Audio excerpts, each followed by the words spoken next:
All right, look, y'all. Look, I just gotta let y'all know we getting into the exciting stuff right here on the Keep Prowling podcast. We getting into all this exciting stuff with the draft. The schedule's out. I got my guy right here, Jeff Taylor. He's with me. How are you, man? We back again. We're back. It's been a busy time for you. You've been doing a lot of race coverage. A lot of NASCAR. It's been getting going. But with the CW, we're CW, and of course we're taking over the Xfinity Series in September. So yeah, exciting, man. And football is over, so I have to hang my hat literally on something. Right. So it's NASCAR. Okay, is that your second favorite? Just so they can get a little peek into your I went to my world. first race when I was 5. Really? Okay. Pretty much grew up, yes. So do you prefer NASCAR over anything else? You mean sports-wise? Yeah. Well, it's number 2. Okay. NFL's football, whether it's college, high school, NFL. That's number 1. Gotcha. NASCAR's number 2. Okay. I'm not a baseball guy. I'm not a soccer guy as much or whatever. Yeah. I'm not trying to take anybody off. But NASCAR's like number 2. Yeah. Okay.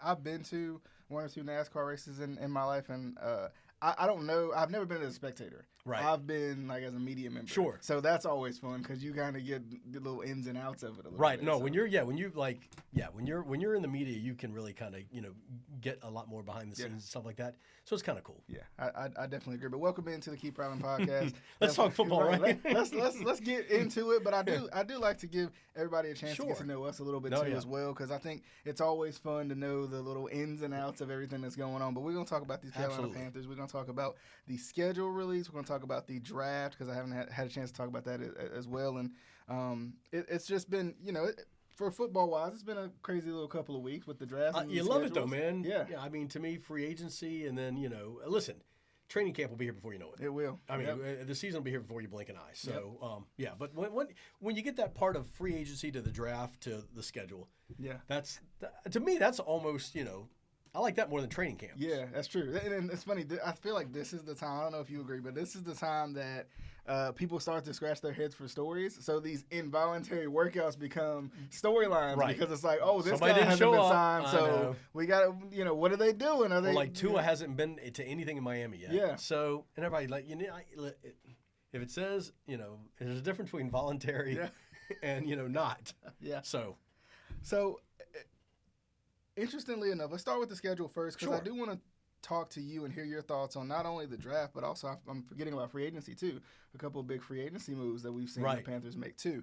But the schedule came out, the schedule release. I haven't seen it. Jeff hasn't really seen it either. Right. So it's going to be interesting kind of for all of us possibly here and for a lot of you all out there as well.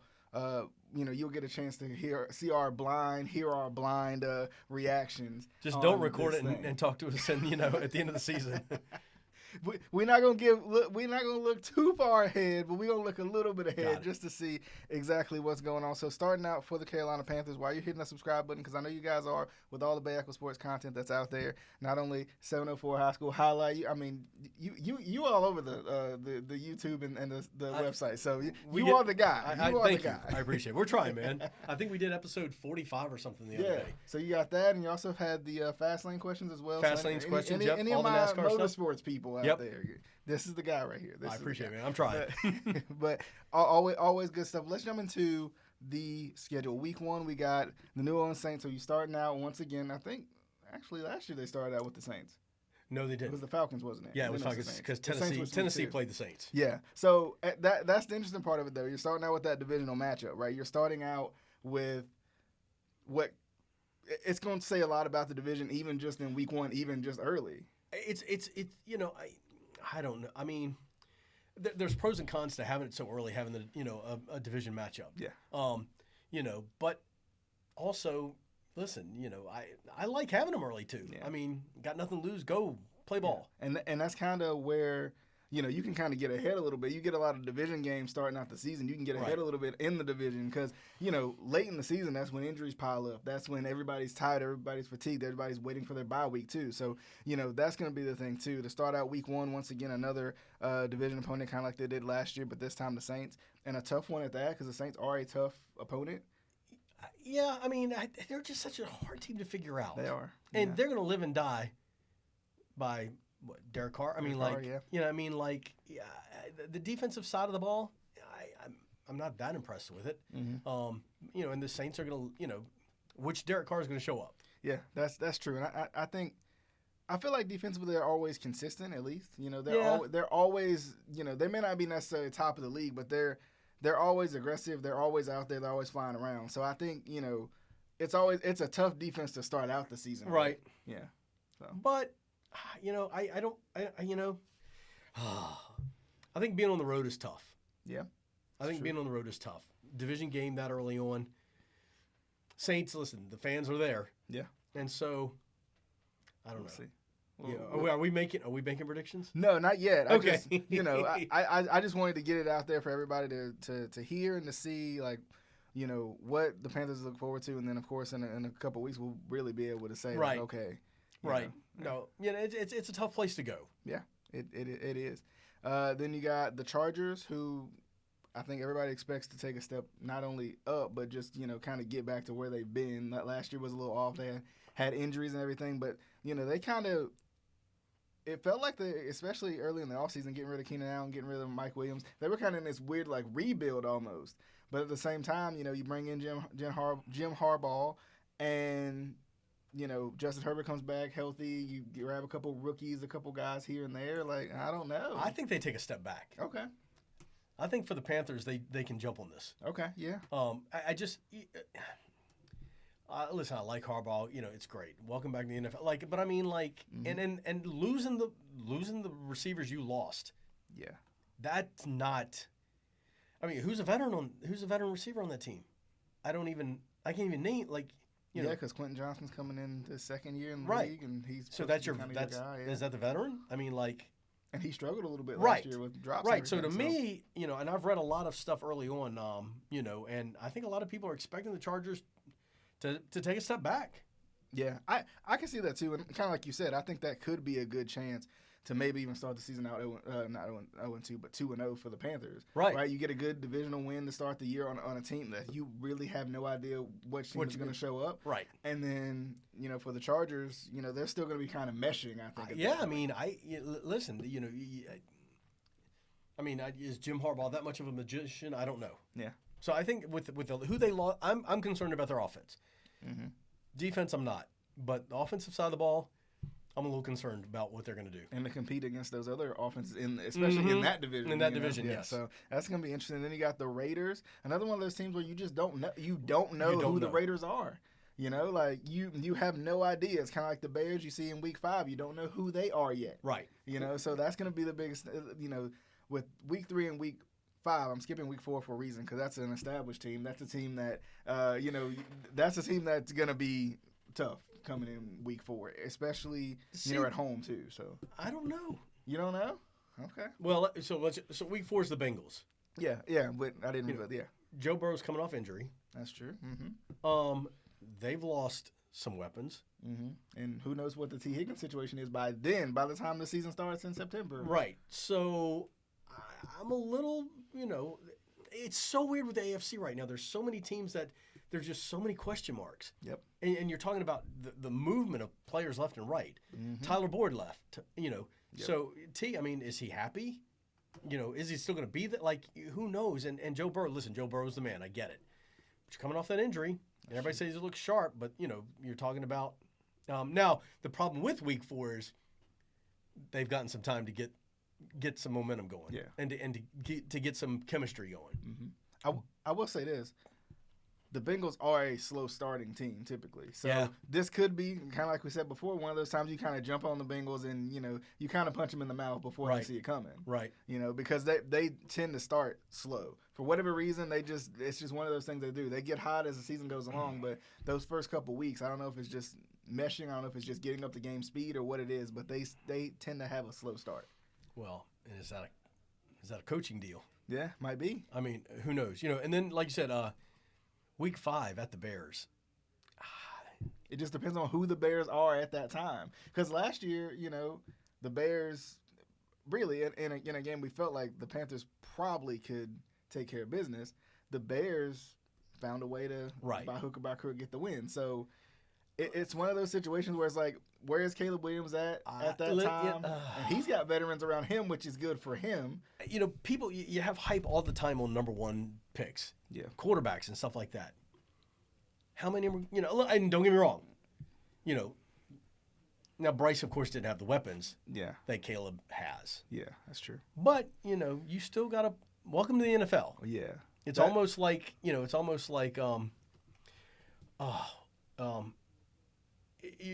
just got to go out there and prove yourself. And so, but like you said, at least it's week whatever. But I think the one lucky part for the Bears, and maybe luck or skill, if you want to say, because of the trade they made, they weren't technically the number 1 overall pick. So, right. They were a better team. Now, they weren't great. I know I was trying to remember. Caitlin Clark. Yeah. I mean, yeah. A couple games in, she hasn't set the world on fire. That's true. Mm-hmm. And I forgot who was the veteran who said, I don't know if it was Sue Bird, whoever just said, or Diana Taurasi who said, yeah, welcome to the WNBA. Yeah. You're not playing. That's true. So who knows? Yeah, we'll definitely see. And then going into week 6, you got Atlanta, then you got Washington, then you got Denver. Okay. So 3 winnable games. Yeah. I'm not buying, right. First of all, if you're Kirk Cousins, what are you thinking? Yeah, that's true. Are you even happy? Yeah. I mean, because he has come out and said, I wouldn't have taken the deal had I known they were going to draft a quarterback. Yeah. So that, now granted, they've got some offensive weapons. Let's be real. Mm-hmm.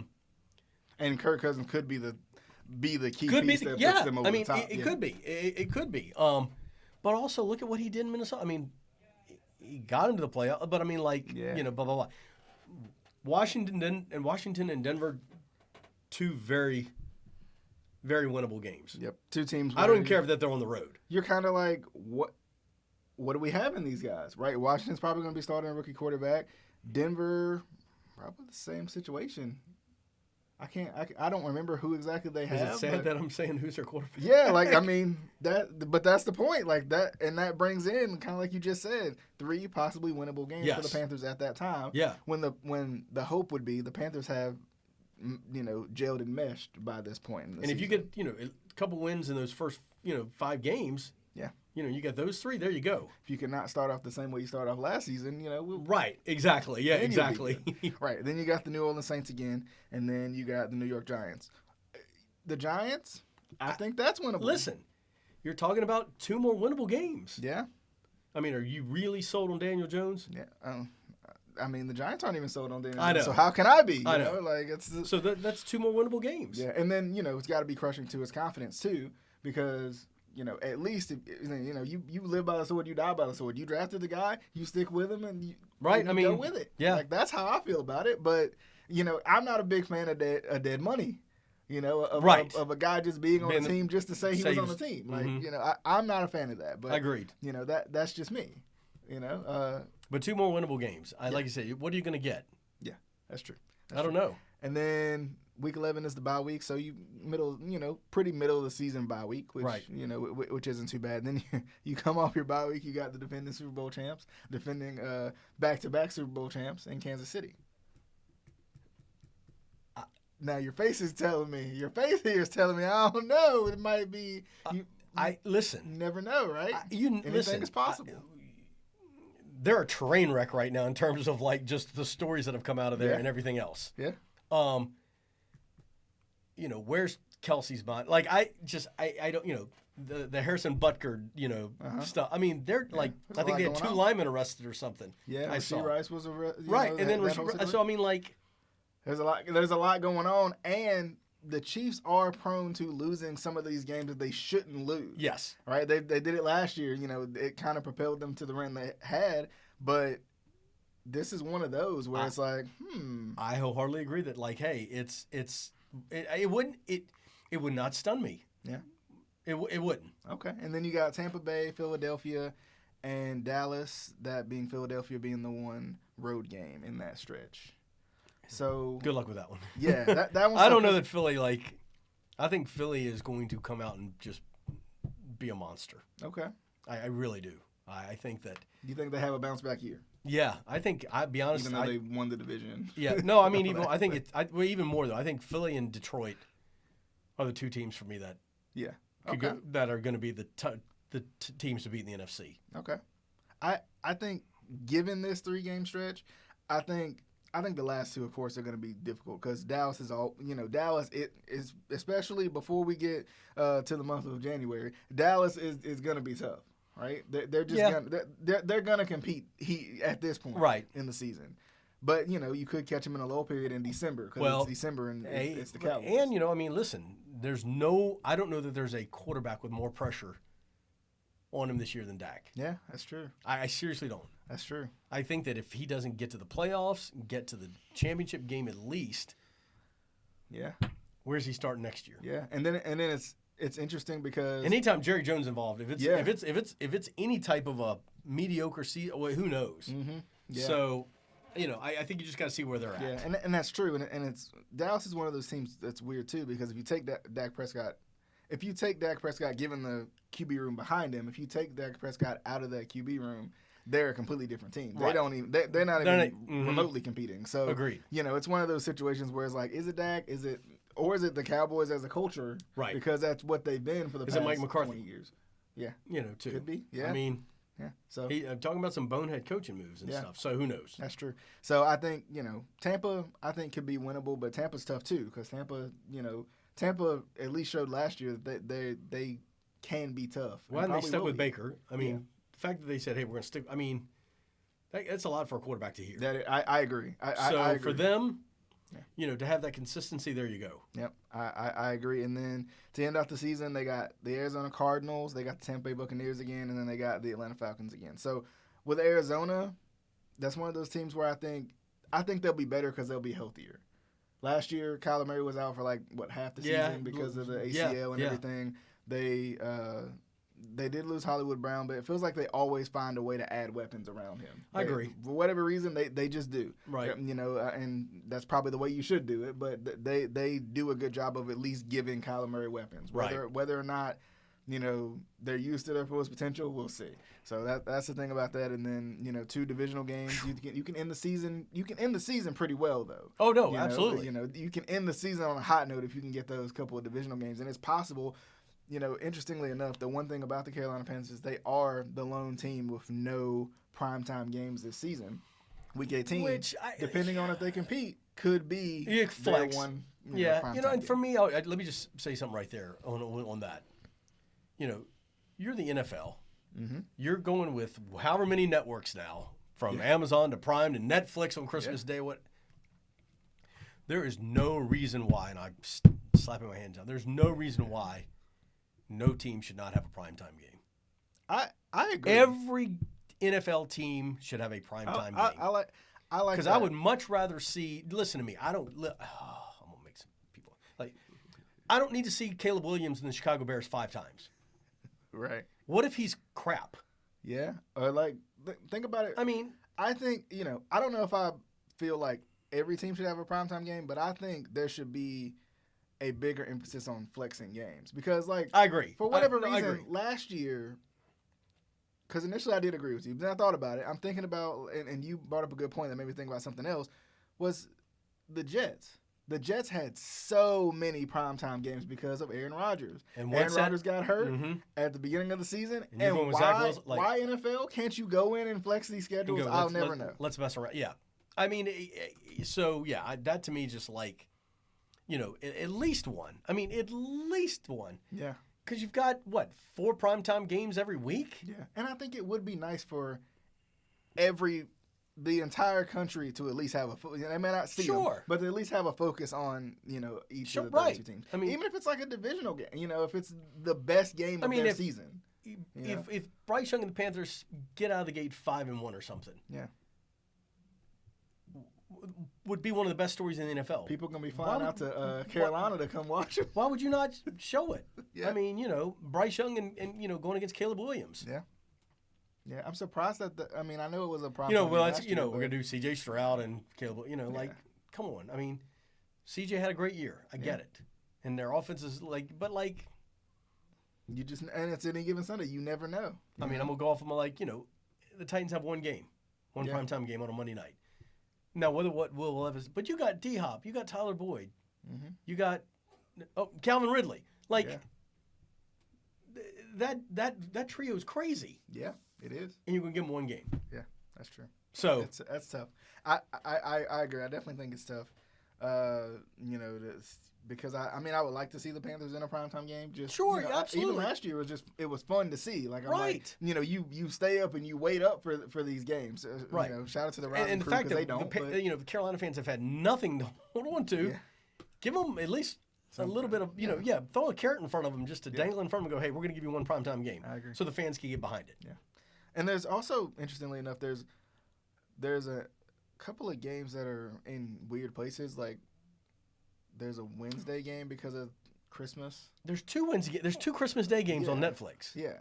And then there's I think there's a Friday or a couple of Saturday. There's obviously a couple of Saturday games, yeah. But there's Saturdays earlier in the season. Right. Yeah. Not near the end. It's weird. It is. It's weird. But that's the NFL. I mean, they're gonna, and people are gonna watch. Yeah. So, anyway, we'll see how it goes. But let's jump into the draft and free agency because I just want to hear your thoughts on it. I'll kind of give my thoughts a little bit, and I'll piggyback off you. But I'm curious to see what you think. So of course the Panthers traded up to get Xavier Legette, which I think, me personally, I think was good. I'm fine with them trading up because, get the guy you want to get. Don't wait and hope that he's there. Even if I know it was a pick later, it's only 32. But my thing is, if you believe in this guy the way you do, there's no need in hoping that the Bills aren't going to take him and they're a wide receiver needy team. I thought it was a brilliant move, and for me, I think it is the steal of the draft. Mm-hmm. Okay. I even as a Titans fan, I'm sitting there going, listen, if he's there at 38, or whatever it was, I felt the same way. Jump on it. Yeah. And the Bill, everybody can say it was one spot. Mm-hmm. The Bills need receivers. Yep. If they had any thought process, or if you thought the Bills had any thought process, you had to make the trade. Yeah.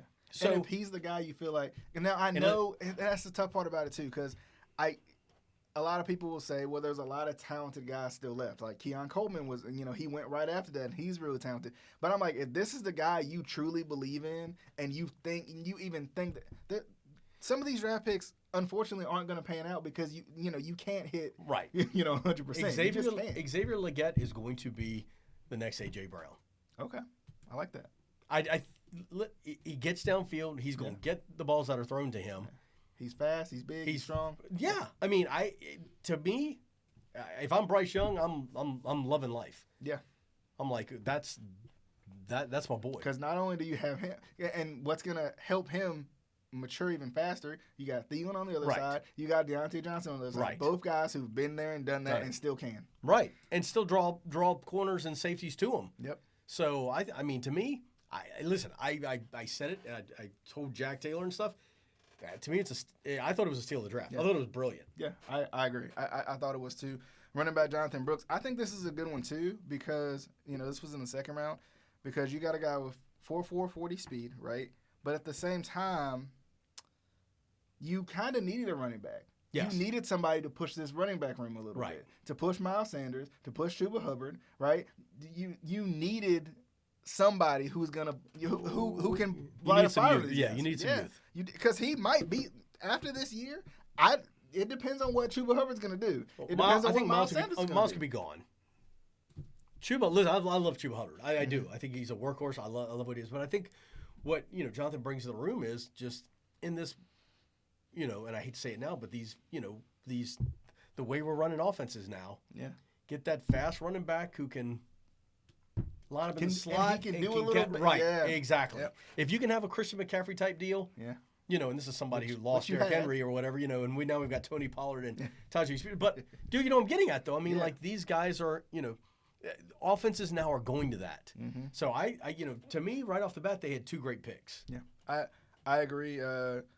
Trevin Wallace, the linebacker, I think that's good, too, because you always need depth at linebacker. You simply do. And he feels like he's everywhere. Everywhere you need him, he's good with inside outside and stuff too. Mm-hmm. And picking up Jadeveon Clowney, kind of putting him into that linebacker, pass rusher, role too. Like I think it's gonna help him because that's gonna free up some stuff. And I don't know about you. I don't know how you felt about the Clowney pickup, but I liked it because I felt like you lost Brian Burns. That hurts really bad. That hurt really bad. Grabbing Jadeveon Clowney after he just had his best season, I feel like pretty good. That's and I mean this is team sixth form or something. Yeah.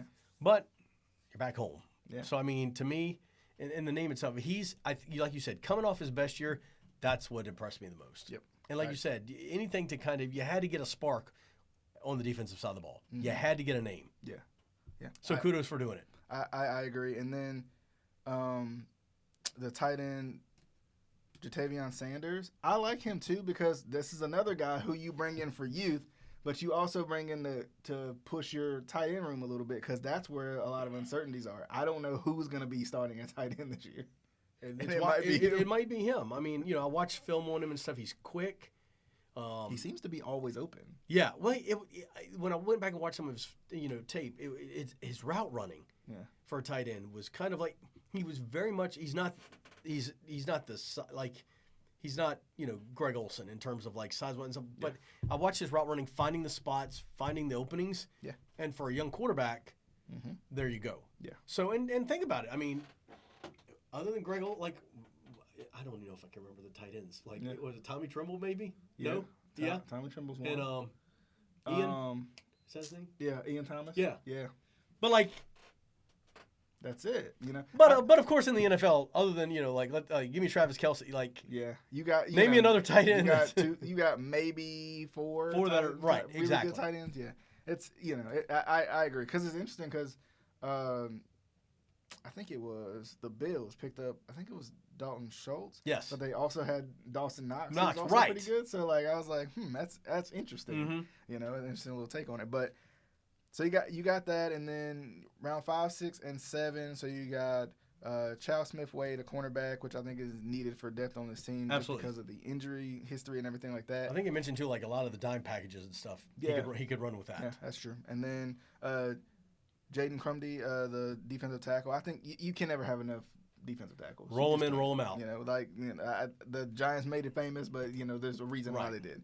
And then Michael Barrett, the linebacker as well. Just more depth.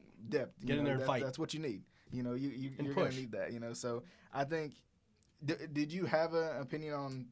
Kind of wrapping up here. Did you have an opinion on who you felt like was the best free agent pick for the Panthers that they ended up getting? So you got Deontay Johnson, you got Jadeveon Clowney is another one who you ended up getting. So those are the two big ones where it was, and I guess technically Deontay Johnson was a trade, but still you got him during the free agency period. Help me out here because I can't remember, and forgive me for that.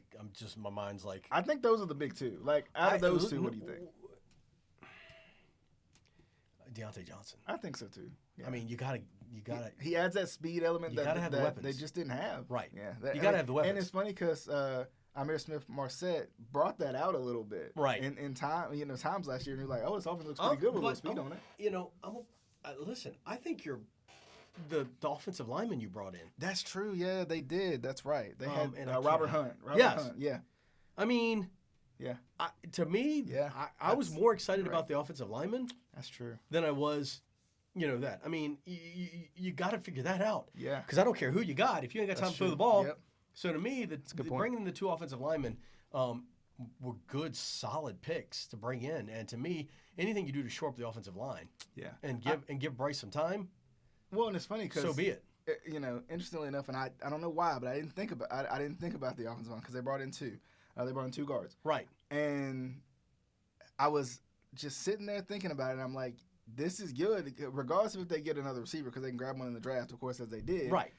And this was before Deontay Johnson. I'm thinking, people were like, why they spend so much money on these offensive linemen? I'm like, it's not the cutest pick in the world for anybody, but these are the guys that you need. This is what we talked about all last year, how bad this offensive line was. And it was horrible. Dan Morgan retooling this offensive line. Right. Exactly. It was brilliant. I mean, to me, that's what fired me up the most was seeing when they made those moves. Yeah. They weren't the flashy ones. Yep. But how many times also, we've talked about this, how many times are the flashy moves the ones that don't turn out? Yeah, that's true. You can go down the line left and right. You can say for the time being, and I hope he proves me wrong, but you can say Miles Sanders for right now. Yeah. He was flashy last year. Hayden Hurst was flashy last year. Right. What are they doing now? Yeah. It's that's the thing. But I do think that offensive line is going to help Miles Sanders. Because I think he went from playing behind one of the best offensive lines to one of the worst offensive lines, so it's going to help him. Right. And it's going to be big. And you had to help Bryce. Yeah, I agree. You have to. He just didn't have any time to throw last year. Yeah, like I agree. He got the ball in the shotgun, and next thing you know, There were people breathing down. So kudos to that. I think, to me, that was brilliant. Yeah, and I definitely, Jeff, we're gonna wrap it up, but because I know you've been going for a long time. I ain't been going nearly as long as Jeff, but you've been going for a long time. But I definitely appreciate you for coming by. Hey. It's always fun. Definitely gonna have you back on once again. Yep. It's been a lot of fun. We'll get to training camp. We'll get to training camp. Yeah, we will. And then we'll do some stuff there. Yeah, it's gonna be fun. But definitely hope you guys enjoyed this episode of the Keep Prowling podcast. We'll see you guys on the next episode. Be sure to share the video as well. If you wherever you watch or listen to the podcast, and you check out the 704 High School Highlight as well, be sure to share everything as well. We'll see you guys on the next episode of the Keep Prowling podcast.